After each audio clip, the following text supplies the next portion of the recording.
Baik saudara-saudara yang dikasihi Tuhan, sebelum kita mendengarkan sebagian dari firman Tuhan, terlebih dahulu mari kita bersatu di dalam doa.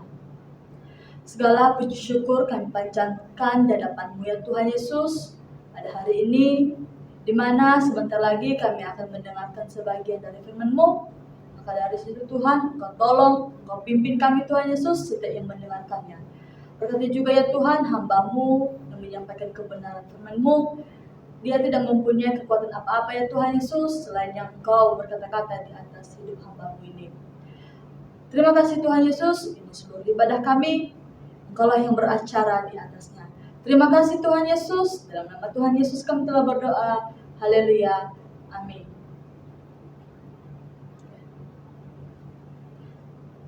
Shalom saudara-saudara yang dikasihi Tuhan. Pada hari ini kita belajar satu bagian firman Tuhan yang terambil dari 2 Timotius pasal 3 ayat 16 sampai 17.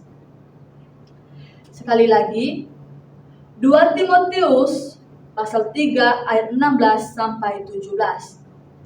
Biar saya bacakan kepada kita semuanya. Segala tulisan yang diilhamkan Allah memang bermanfaat untuk mengajar, untuk menyatakan kesalahan, untuk memperbaiki kelakuan, dan untuk mendidik orang dalam kebenaran. Dengan demikian, tiap-tiap manusia kepunyaan Allah diperlengkapi untuk setiap perbuatan yang baik. Bapak Ibu, saudara-saudari yang dikasihi Tuhan, saya mengangkat tema pada hari ini yaitu kuasa firman Allah. Saudara-saudari yang dikasihi Tuhan, coba kita bayangkan atau coba kita pikirkan bahwa ada sebuah rumah yang tidak mempunyai listrik. Kalau kita lihat ya, saudara-saudara, kalau tidak mempunyai listrik itu, rumah itu sangat gelap, takut, mengerikan, seram. Kalau tidak ada listrik di dalam rumah tersebut. Nah, tetapi saudara-saudara yang dikasihi Tuhan, kalau kita melihat dari luar rumah tersebut yang tidak mempunyai listrik tadi, kelihatannya mewah, bagus, oke. Dan ada juga perabotan-perabotan atau alat-alat yang untuk dipakai. Ya. Supaya apa? Supaya rumah tersebut tidak gelap. Ya. Tidak gelap rumah tersebut. Supaya rumah yang tidak mempunyai listrik tadi, saudara-saudara, menerangi ruangan tersebut, rumah tersebut itu. Ya. Begitu juga di dalam kehidupan kita. Saudara-saudara yang dikasihi Tuhan.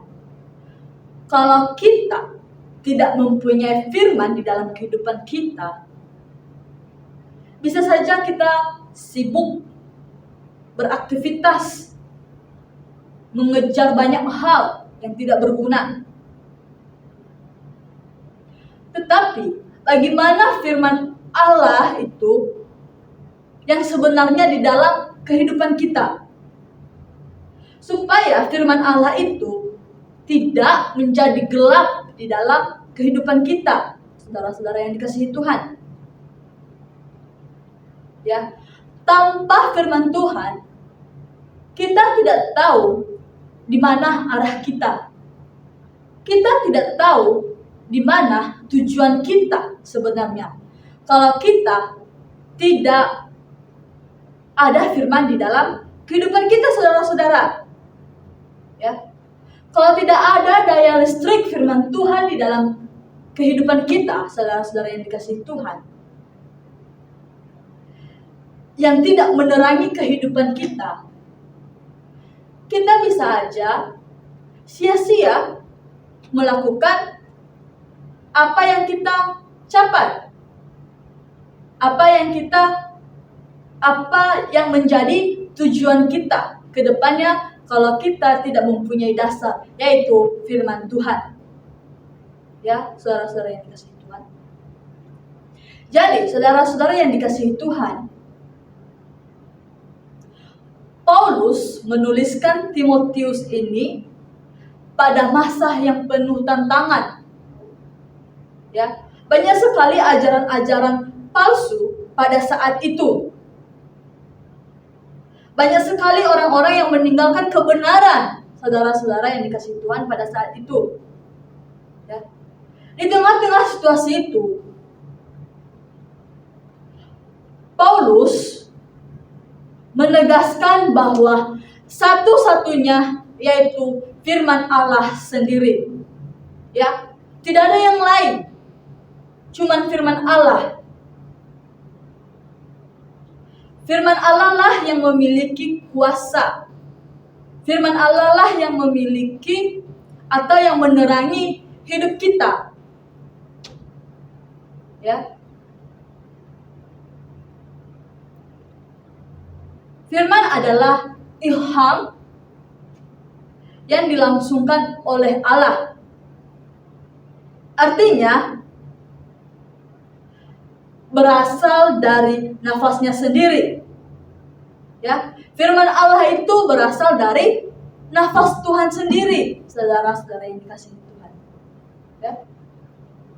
Karena itu, saudara-saudara yang dikasihi Tuhan, marilah kita memiliki perkataan yang baik, perkataan yang memotivasi manusia dimanapun, memotivasi sesama, memotivasi teman, dan lain sebagainya. Ya, saudara-saudara yang dikasihi Tuhan.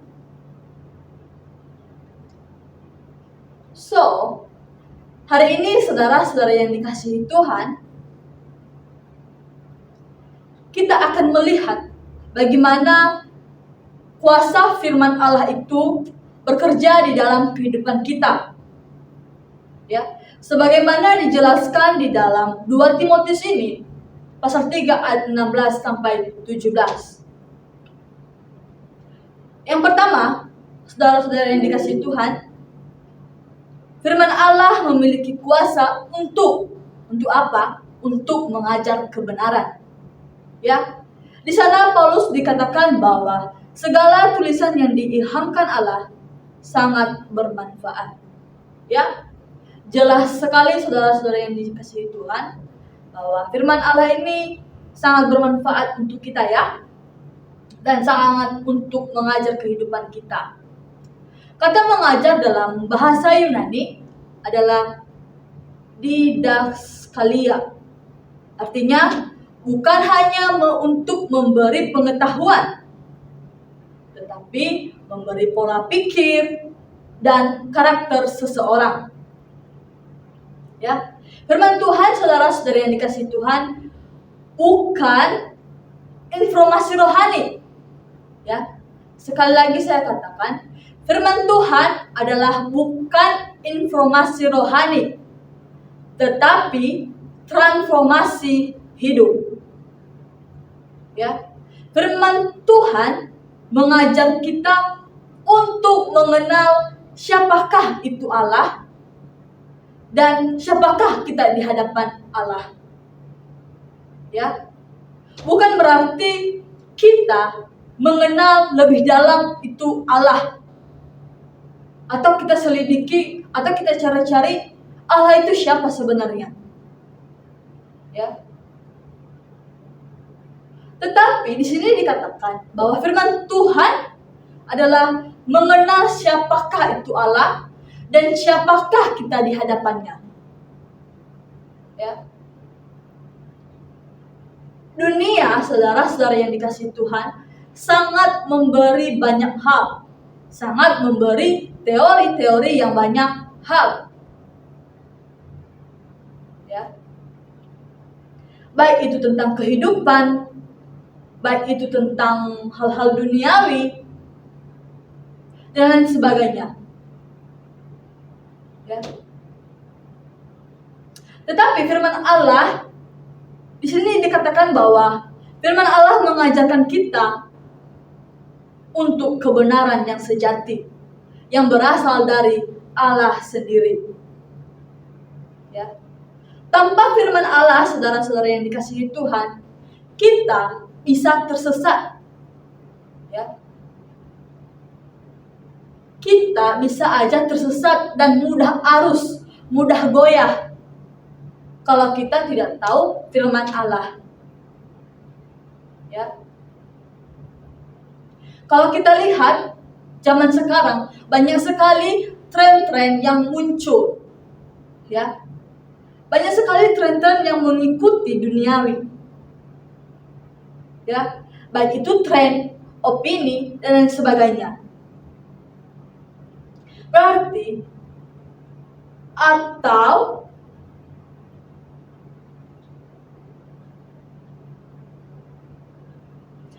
diajar tanpa firman.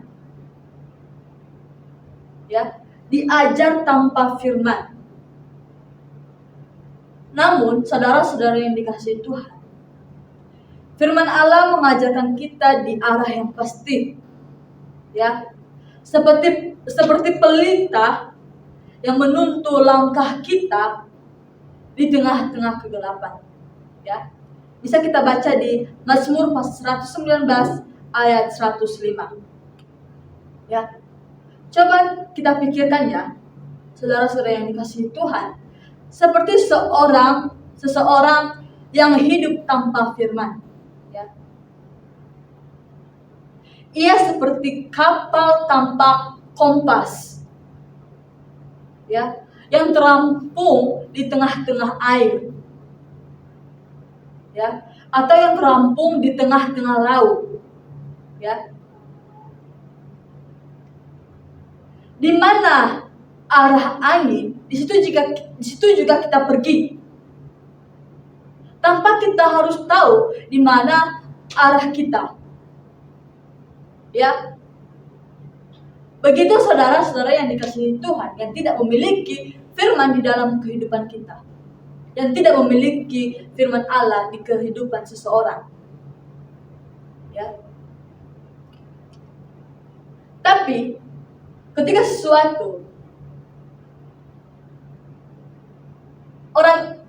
ini, saudara-saudara yang dikasihi Tuhan, dia mengenal firman Tuhan.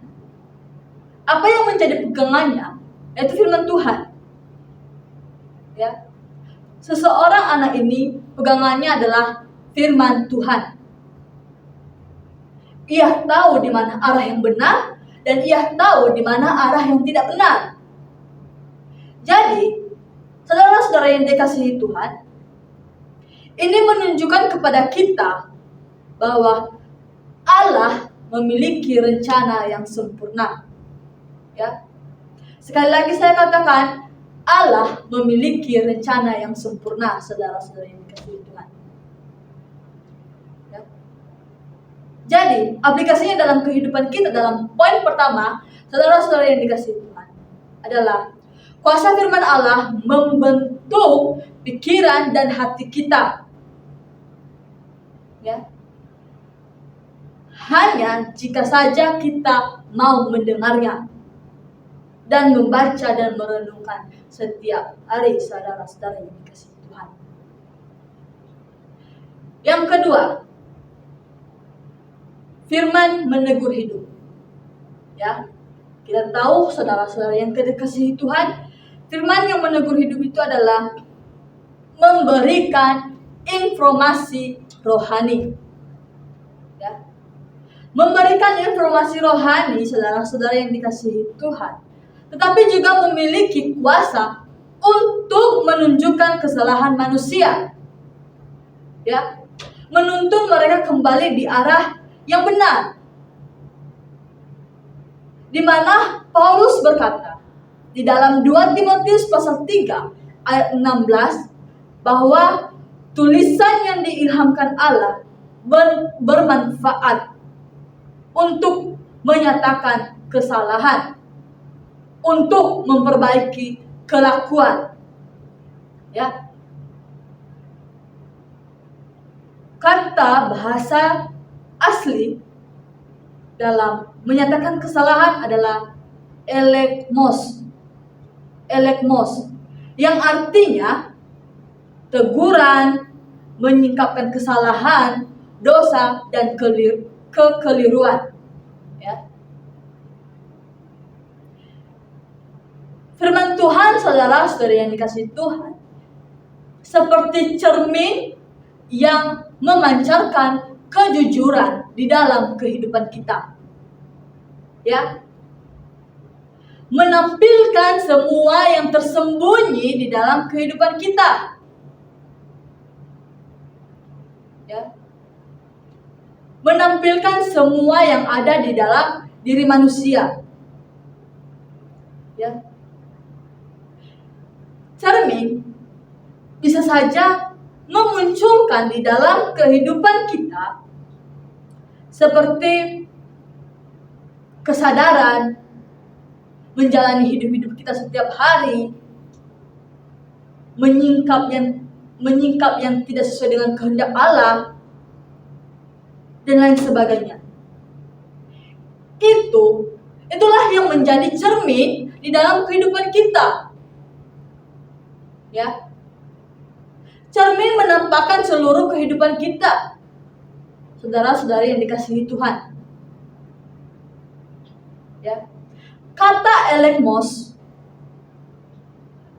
berarti bukan untuk menjatuhkan. Ya. Sekali lagi, kata elekmos bukan untuk menjatuhkan. Ya. Tetapi untuk membawa pertobatan dan kesadaran rohani. Ya. Saudara-saudara yang dikasihi Tuhan, kata elekmos ini adalah untuk membawa pertobatan kita, untuk yang menjadi kesadaran rohani kita. Saudara-saudara yang dikasihi Tuhan. Ya. Contoh saudara-saudara, seperti seorang guru yang menegur muridnya. Kenapa sih gurunya menegur? Ya karena seorang anak murid ini menyontek terhadap temannya. Ya. Jadi itulah yang membuat teguran atau kesadaran. Ya. Teguran atau kesadaran. Kenapa guru tersebut menegur seorang anak murid ini? Supaya anak murid ini sadar apa kesalahannya, supaya dia menyadari apa kesalahannya. Ya, saudara-saudara yang dikasihi Tuhan. Tetapi saudara-saudara yang dikasihi Tuhan, firman Tuhan bekerja dengan cara apa? Dengan cara serupa dengan kita. Tuhan bekerja lebih dalam di dalam kehidupan kita. Karena apa? Karena Dia mengkondisikan hati manusia terhadap Allah. Ya. Tuhan bekerja lebih dalam untuk mengkondisikan hati manusia. Untuk mengkondisikan manusia di hadapan Allah. Ya. Yang kedua, saudara-saudara yang dikasihi Tuhan, memperbaiki kelakuan. Ya. Kata bahasa asli memperbaiki kelakuan adalah epanortosis. Sekali lagi, epanortosis. Artinya, mengembalikan sesuatu kesadaran yang benar dan memulihkan atau menyesuaikan. Ya. Setelah firman Allah tadi, saudara-saudara yang dikasihi Tuhan, firman Allah menegur kita melalui Elegmos tadi, ia juga memberikan jalan pemulihan bagi kita. Dengan kata epanotosis ini, orang percaya diri dipimpin untuk memperbaiki kelakuan, ya, untuk memperbaiki kelakuan kita setiap hari demi hari dan sebagainya. Supaya apa? Supaya kita meninggalkan dosa-dosa kita, saudara-saudara yang dikasihi Tuhan. Supaya kita tidak menjalani dosa yang terus-menerus. Ya, saudara-saudara yang dikasihi Tuhan. Jadi, saudara-saudara yang dikasihi Tuhan, makanya kita sangat membutuhkan firman Tuhan. Untuk apa? Untuk menjalani kehidupan kita sehari-hari. Ini adalah firman Tuhan ini adalah menjadi cermin dalam kehidupan kita. Kita bisa baca semua apa saja karakter kita. Ya. Dengan menjalankan firman Allah, kita hidup sesuai dengan rancangan Allah yang sesungguhnya.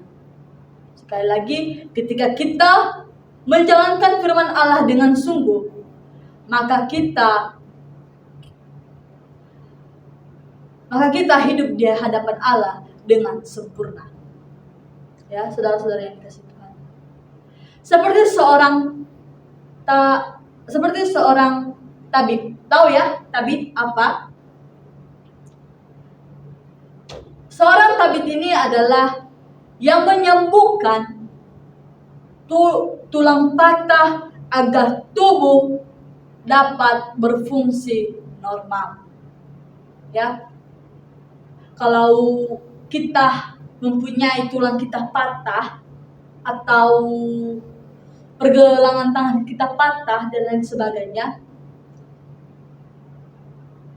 kita bisa pergi ke tabib. Supaya apa? Supaya yang patah tadi tulang kita bisa disambungkan ke fungsi yang bisa disambungkan ke tubuh yang berfungsi normal. Ya. Begitu juga di dalam kehidupan kita, saudara-saudara yang dikasihi Tuhan. Firman Allah memulihkan kehidupan manusia. Agar apa?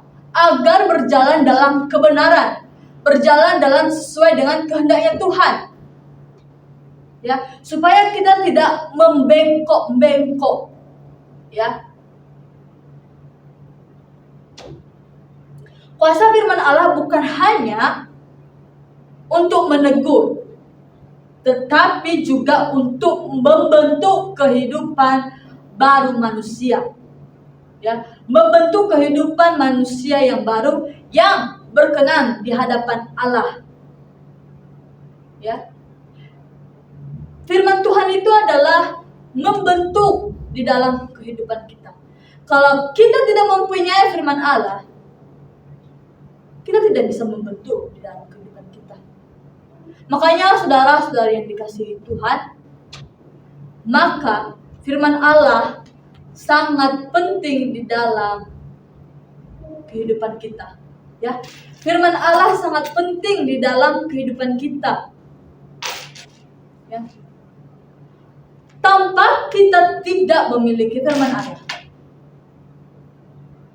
apakah kita tahu di mana arah kita?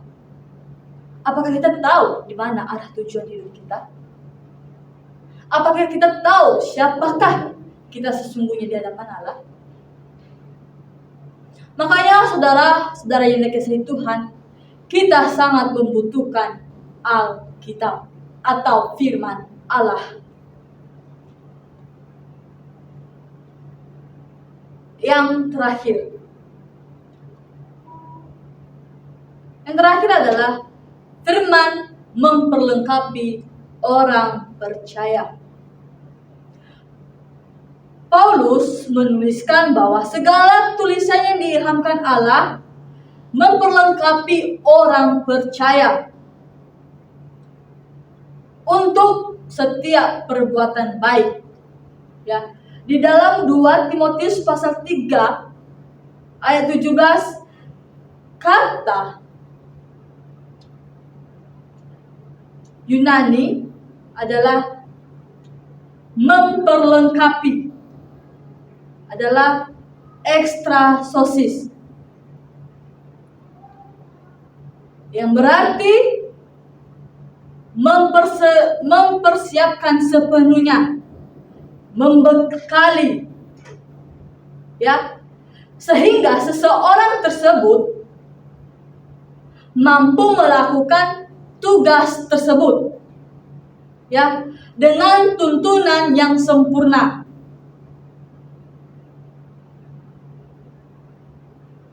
Ya, dengan sempurna. Firman Tuhan menyikapi hati kita. Firman Tuhan menyikapi pikiran kita. Ya. Firman Tuhan membentuk karakter orang percaya. Ya. Untuk apa? Untuk menjadi selaras dengan Tuhan. Ya. Firman menanamkan nilai-nilai kehidupan kita seperti kasih, kesabaran, kejujuran, dan kerendahan hati.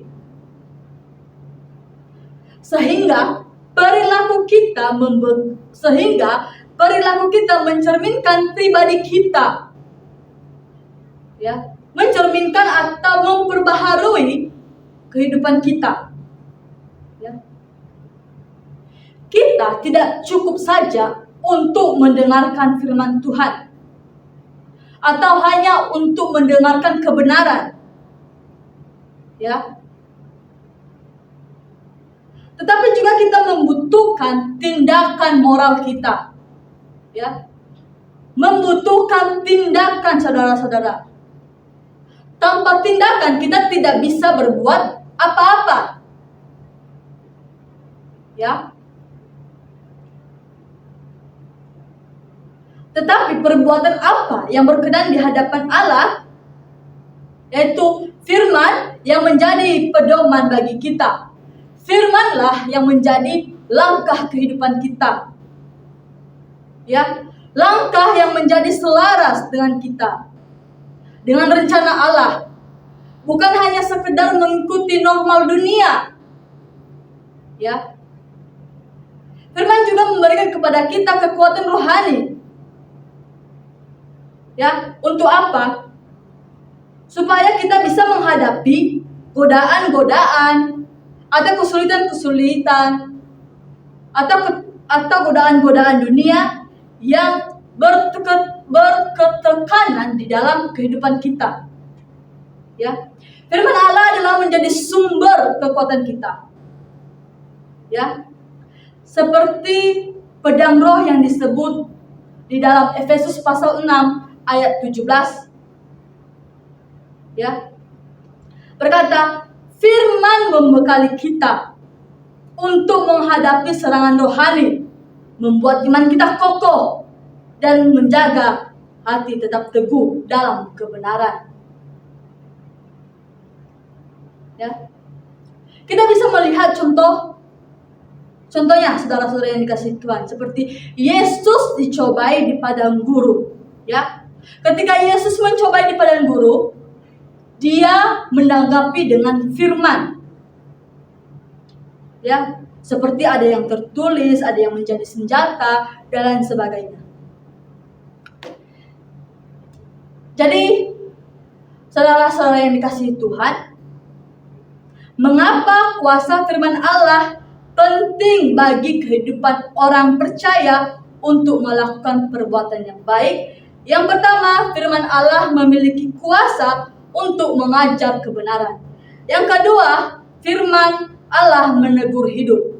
Dan yang ketiga, firman memperlengkapi orang percaya. Jadi, sekian dan terima kasih firman Tuhan pada hari ini. Mari kita bersatu di dalam doa. Segala puji syukur kami panjatkan di hadapan-Mu ya Tuhan. Pada hari ini kami telah menyelesaikan mendengarkan kebenaran dari firman-Mu. Maka dari situ Tuhan, Jangan jadikanlah kami hanya sebagai pendengar, tetapi jadikanlah kami sebagai pelaku-pelaku firman. Terima kasih Tuhan, aktivitas kami selanjutnya kami serahkan di dalam tangan-Mu. Di dalam nama Tuhan Yesus, kami telah berdoa dan mengucap syukur. Haleluya. Amin. Shalom.